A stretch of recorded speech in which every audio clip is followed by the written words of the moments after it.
দক্ষিণ দিনাজপুর জেলার বালুরঘাটের ডক্টর শান্তনু দাস সম্পর্কে সম্প্রতি কোনো নির্দিষ্ট তথ্য বা সংবাদ পাওয়া যায়নি। তবে চিকিৎসকদের প্রতি মানুষের শ্রদ্ধা ও আস্থা আগের মতোই রয়েছে।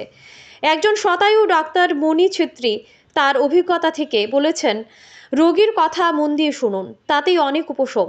তিনি আরও বলেন, অযথা টেস্টের ফর্দ ধরালে হবে না, সস্তার ওষুধ দিন। মন দিয়ে শুনতে হবে রোগীর কথা। এটি বর্তমান চিকিৎসকদের জন্য একটি গুরুত্বপূর্ণ পরামর্শ। আপনি যদি ডক্টর শান্তনু দাসের সুস্থতা ও চিকিৎসা সম্পর্কে আরও জানতে চান, তাহলে স্থানীয় সংবাদপত্র বা স্বাস্থ্য সংক্রান্ত ওয়েবসাইটগুলি পরিদর্শন করতে পারেন। তবে তার সুস্থতা ও চিকিৎসা সম্পর্কে কোনো নির্দিষ্ট তথ্য পাওয়া যায়নি। দক্ষিণ দিনাজপুর থেকে রমা ভৌমিক চ্যাটার্জির রিপোর্ট, ডিজিটাল ত্রিপুরা। সুবিধা হচ্ছিল, জন্ডিস কম ছিল না, শরীর শুকিয়ে যাচ্ছিল, আর তবে কিছু খেতে পারতাম না ঠিক মতন। এখন খেতে পাচ্ছেন? সব ঠান্ডা না।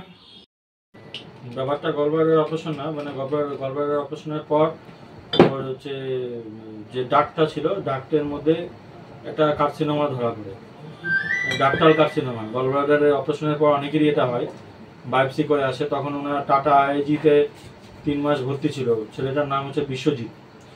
আপনারা হয়তো বিশ্বজিতের বাড়িতে গেছিলেন। ও সিভিক ভলেন্টিয়ারে চাকরি করে, পুলিশ থেকে আরম্ভ করে বালুরঘাটের থানার অনেকেই ওনাকে আমার কাছে নিয়ে আসে, এবং থানার পুলিশ কিছু অফিসার এবং কিছু আধিকারিকরা জানতো যে বিশ্বজিৎ আর বাঁচবে না, বেশি দিন মরে যাবে। ওখান থেকে ওকে জবাব দিয়ে দিয়েছিল 5 দিন আর বাঁচবে। তো বিশ্বজিৎ আমার কাছে আসে, চিকিৎসা হয়।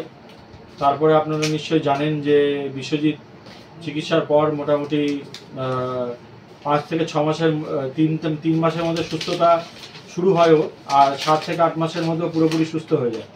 যার জন্য বিশ্বজিৎ আমার কাছে চিরকৃতজ্ঞ থাকবে বলে নিজেও বলেছে।